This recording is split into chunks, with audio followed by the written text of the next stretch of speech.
Well, welcome, Jensine. How are you? Well, I'm doing well. Aside from being in the Pacific Northwest during some forest fires, I'm breathing air here in the house, and really looking towards building a better future where we can mitigate some of this. Well, it can get better. We hope it should get better. I know we were talking that Portland and Vancouver are now the number one polluted cities in the world, at least at this time. So hopefully you're all safe and can stay healthy, and we take this time to actually make change. Make change that needs to be done. I would love people to get to know you, which is the purpose of this, and recognizing leaders who care, which is why you're here.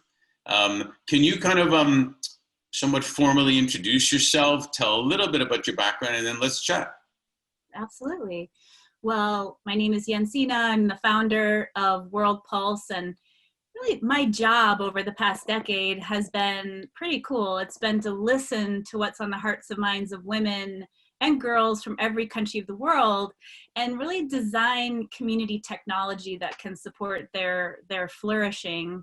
So today, the work that I do is leading this global network of World Pulse, which is the world's leading independent social network connecting women change makers and elevating their global voice. So it's pretty amazing work to do, and really came out of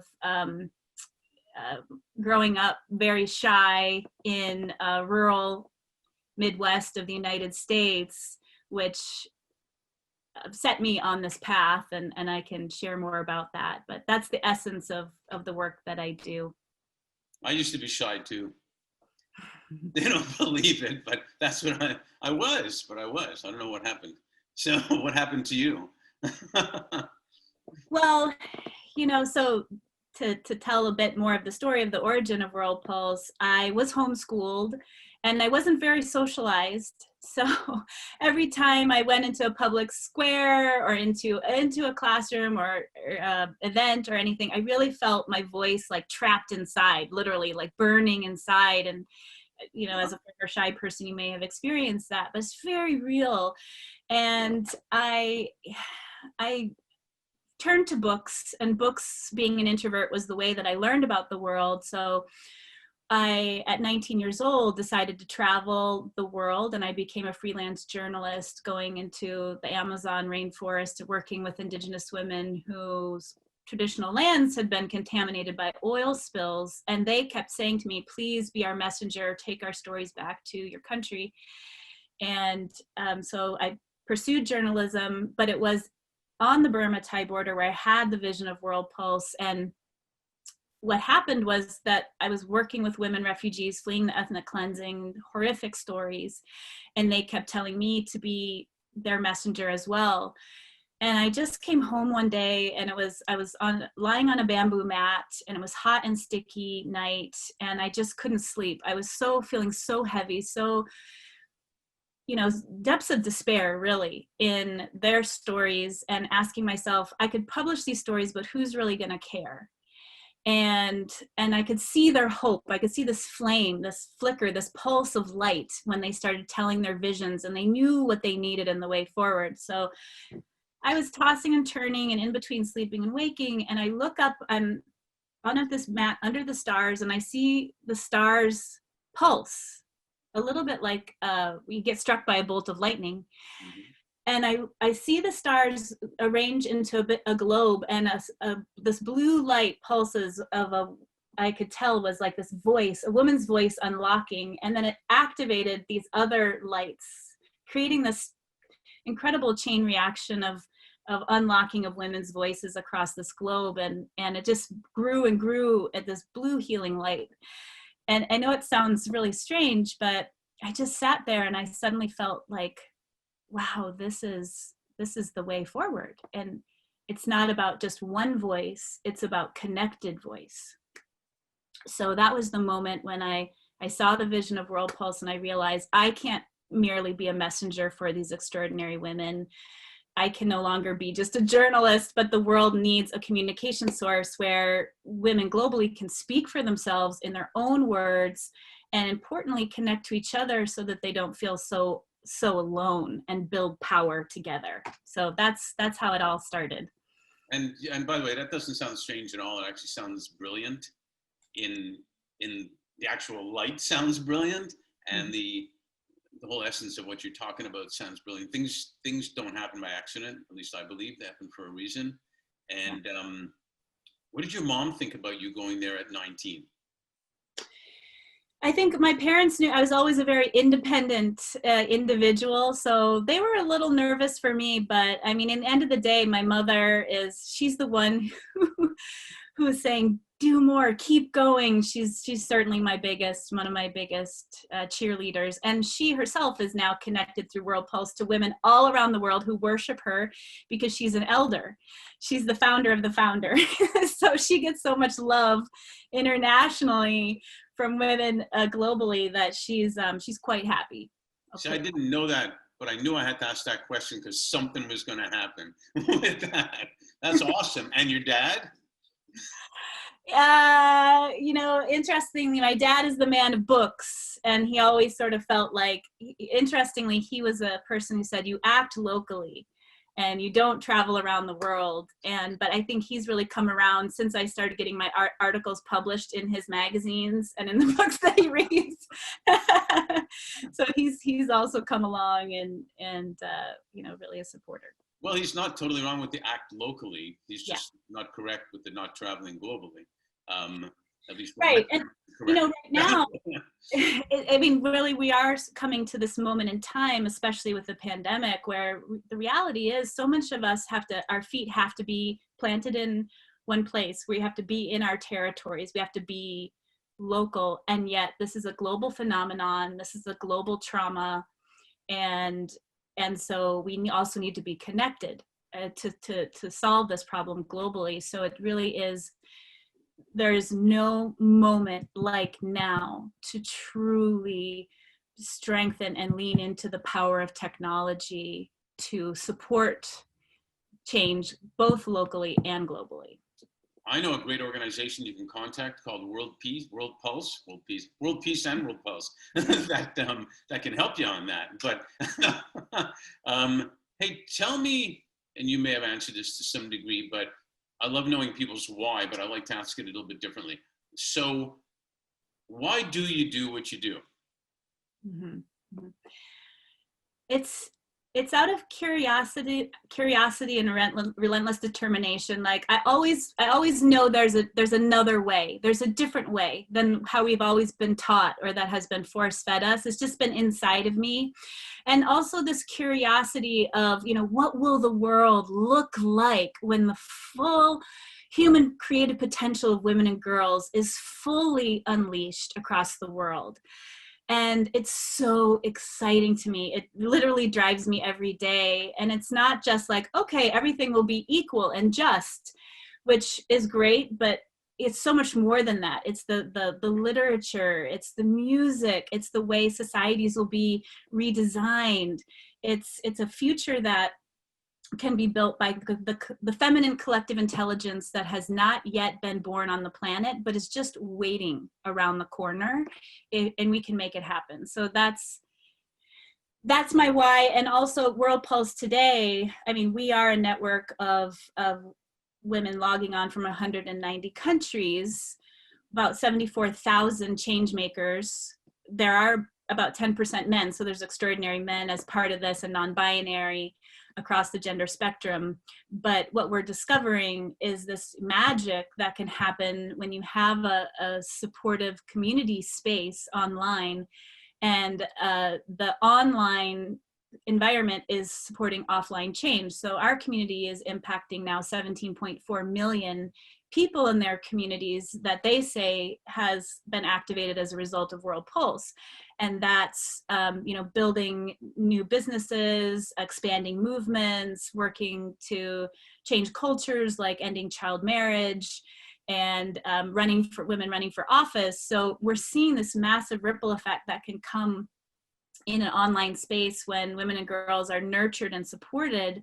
So that gives me enormous hope and confidence now in what can happen into the future in terms of, really strengthening that that global healing and unleashing this so far pretty suppressed leadership and potential of women and girls. It's really tragic. It's staggering, actually. Yeah, no, I think you're right. And in a way, you've kind of answered one of my next questions, is what differentiates you as a leader who cares, which I kind of knew before this interview, but I wanted everybody else to hear. And but I want to ask you, it's taken decades for business leaders, corporate leaders, to recognize that doing something good is actually good for business. They're not like separated, and you can make money and do good at the same time, and you can attract the best people if you're like that. How do you feel the relationship is with what you're doing is with corporate leaders to understand that this is the type of social impact that is also going to be good economic impact for local and global communities if they are themselves leaders who care about it? Yeah. Well, I start with the data. And so you can look at the data, especially of investing in women, but also in those who are, more marginalized, people of color, those with disabilities, et cetera. If you invest, you're actually seeing that, I mean, of course, it's good for business, but literally good for every single challenge that we face in the world, ending poverty, climate change. Data is now coming out that educating, empowering women and girls is one of the top strategies that you can do to combat climate change. So when you look at data, you really get, okay, women is an enormous accelerator. And then, technology can be an enormous accelerator as well. But so far, we've been living more into the dystopia. We have some positive side, but we've been living more into the dystopia of what we've been told is a utopia. We're feeling it. But I really believe if you blend the power of women and technology and inclusion together, you're going to get this combination that really can supercharge global sustainability. And that's good for business in the long run. Obviously, many of our businesses are at a standstill because of the pandemic, because how it's impacting society and the most vulnerable, as well as the fires that we have here. So if you're a business leader who is capable of thinking about beyond this quarter of profits, it's literally a no-brainer to start to shift your business into aligning with ethics, values, and inclusivity. That's going to support the loyalty and trust in the long term. Yeah, it's interesting you say that, because I talked to an executive recently who, and I've heard this before, complained about quarterly results, that by the time he's finished the current results, he has to work on the next quarterly results, for the shareholders and all that. And that goes into the whole conversation of stakeholders beyond your shareholders, et cetera. But it does lead if you're that leader, I can't help you. If you're just like only this quarter, I can't help you. We can't. That's where this was a man, in fact, but I've heard it from women executives too. One thing that's happening right now is that, and it kind of reminds me of what my grandparents used to say. They used to say a lot of good things. I'm trying to remember them all, but they used to say, with a Kiev accent, they used to say, as long as you have your health, that's the most important thing. Now, with respect to that, what's happening with the pandemic is we have some people are having some time to think, kind of like you just said, and who's going to take the time to actually think effectively and not worry about those quarterly results necessarily. We talk about sustainability, we talk about regeneration. The only way to have that is to think a little bit longer term, like you're saying, and what does that mean, inclusiveness, et cetera. So how do you see the awareness changing out there between everybody from corporate leaders to women around the world as to, with the pandemic going on, with technology still going at a speed of light, with racial, social justice going on, et cetera? There's kind of a reason this is all happening together. And so this awakening, how do you see the awareness changing for women, inclusiveness, at work, at home at work, if you will, and in their communities? Mm-hmm. I think there's waves of awakening that are happening at a really rapid speed right now, of just how deep structures have to change. The way we've designed our global economy, the way businesses are designed, the way government and society is working, we're certainly seeing that. But if I had to point to two key values that we should hold as our compass and our North Star as we all do this together. One of the top ones would be listening to those that are most impacted. And certainly we know in the workplace, for example, it's a massive blow to women, to those who are caregivers and those that are taking care of children and having double, triple duty, caring for elders, caring for those with disabilities, those that are impacted, health-wise, and between just this triple burden of care and who that's falling upon. And so really listening to those most impacted. Of course, Black Lives Matter and racial justice here in the United States, but you've got caste systems in India, and you've got similar dynamics playing out all around the world. So really, whether it's ability, whether it's gender-based or Indigenous people, just actually finding processes, and they exist, for how to build that process of really listening to those most impacted. The second one is thinking about how do we support and design webs of collective care. And it's not caregiving is not just an isolated, okay, let's help let's help this mom care for grandma and for the new baby. But it is really, it's a massive social and global problem now. And I think that there are some communities that are leading. I've been following a lot, especially the disability justice movement, which has had to really work across disabilities to design how to care for each other with very little resources. And when the state is kind of designed to destroy you or invisibilize you, and you're sort of thought as like disposable, and so there's enormous genius and brilliance and intelligence in the ways that disabled communities have found ways to create their webs of care and take care of each other and meet each other's needs. So those specific structures and learnings that we can take in how we redesign childcare, for example, in this country and elsewhere, is just, and trauma. I mean, the biggest trauma and human rights abuse across the world is violence, especially gendered violence against women, and it is holding back humanity major. And that includes business. So we need to be looking at how do we create healing spaces online and offline and care for the healing of trauma. Yeah, I think that's brilliant. In a way, you're talking about community and belonging to a community. And you're right, when people need to get together, right here where I am, there's myself and others that everybody started going out and getting food to bring to people when no one could go out. As simple as that, right? And it's amazing how when there is a major crisis or crises like we have right now, people can and they want to help if you give people a shot. And so I think it's a brilliant combination of values.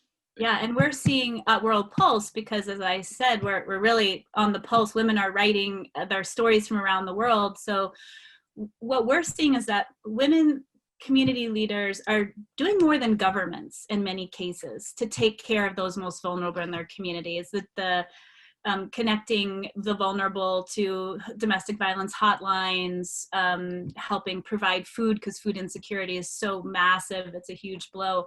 They're really the sensors and the community responders, first line responders, so we need to support them. I mean, literally, I don't know if you're aware of this, but the latest Goalkeepers report is saying, okay, in 25 weeks, we're probably shoving back global progress on the Sustainable Development Goals by 25 years. Oh, man. Particularly with women's rights, poverty, etc. That we're just shoving that back now. So the levers, we have to really think in new ways for bringing up the most vulnerable globally. Yeah, it's interesting because we launched, not to talk too much about us, we launched Fifth Element by also launching the Decade of Women. And we knew that if that SDG 5 is empowered, then the rest of them are going to also be empowered. And it doesn't necessarily take a rocket scientist to figure that out, to be honest. Even men could figure it out at some point. But it is true, and so it's critical. I wanted to ask you about what role, going a little bit further and going a little more into the business leaders, because I firmly believe there's a lot of reasons why business leaders who care can make the big difference here.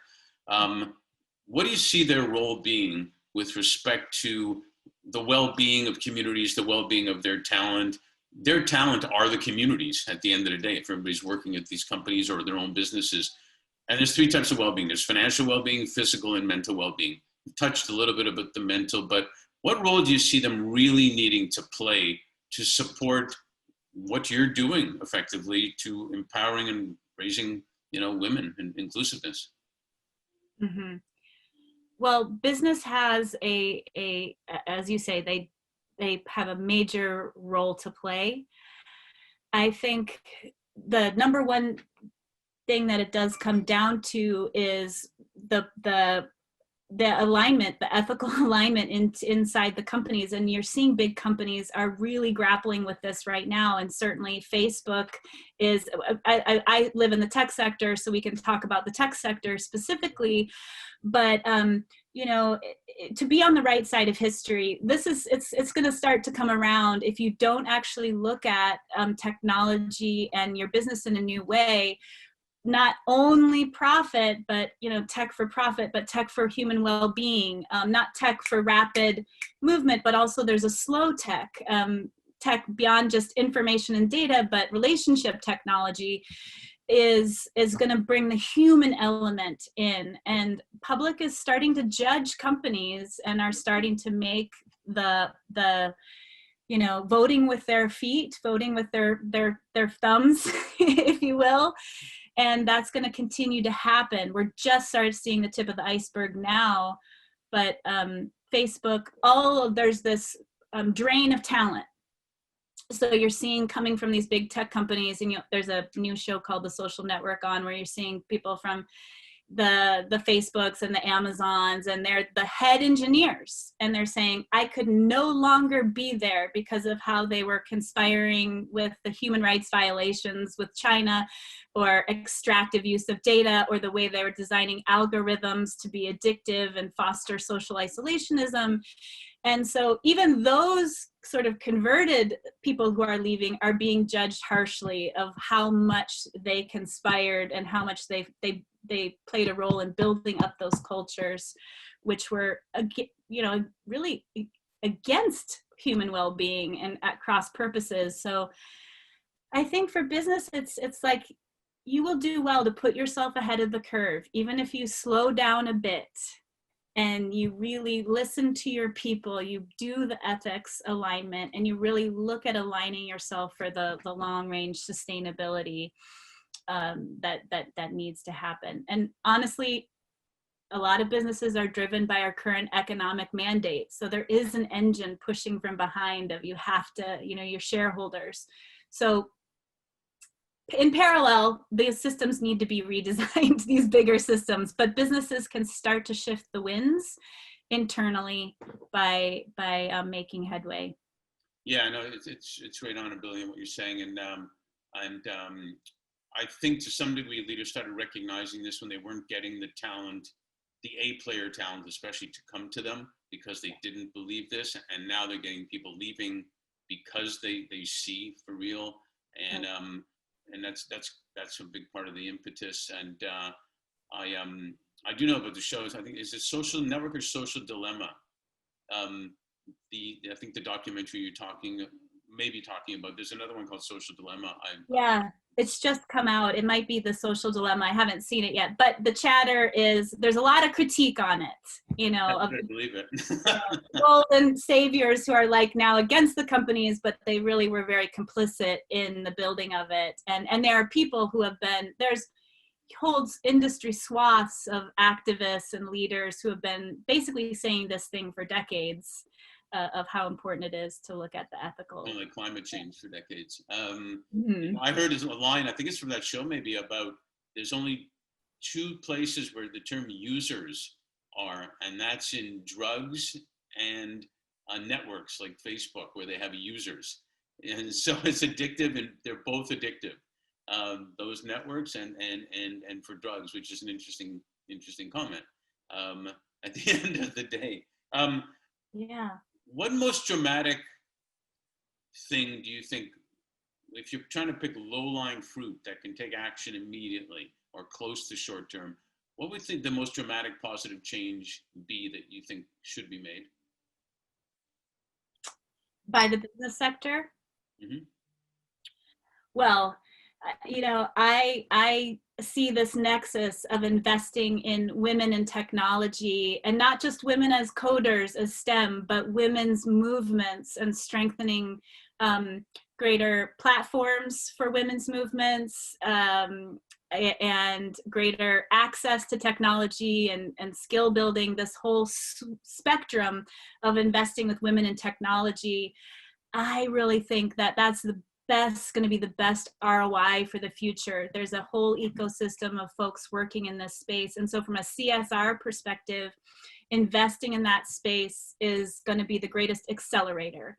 And it's not just investing from a CSR perspective, but it's also aligning your talent to give back, to help build the new structures and the new tech platforms, and strengthen those that exist, but don't have the massive resources that Google has, and then also to engage your employees. So one of the things we do at World Pulse is we're now working with tech companies who are doing micro volunteering of their employees to connect directly through our network to support women change makers. And it's reciprocal. It's not like I'm mentoring you to help you, but it's a very reciprocal exchange, and it's helping their employees build cross-cultural learning, empathy, get a sense that their company, understand that their company's supporting this program, so they're having greater loyalty and affinity to their company. And in those businesses that we're working with, that's up at the CEO level. The CEO is coming down and working with senior leadership team to say, we need to support these values, and so we're supporting you to engage in the causes that you care about as well. Yeah, we have lots to talk about, because I think that fits our Business for Peace, Walk a Mile in Someone Else's Shoes program.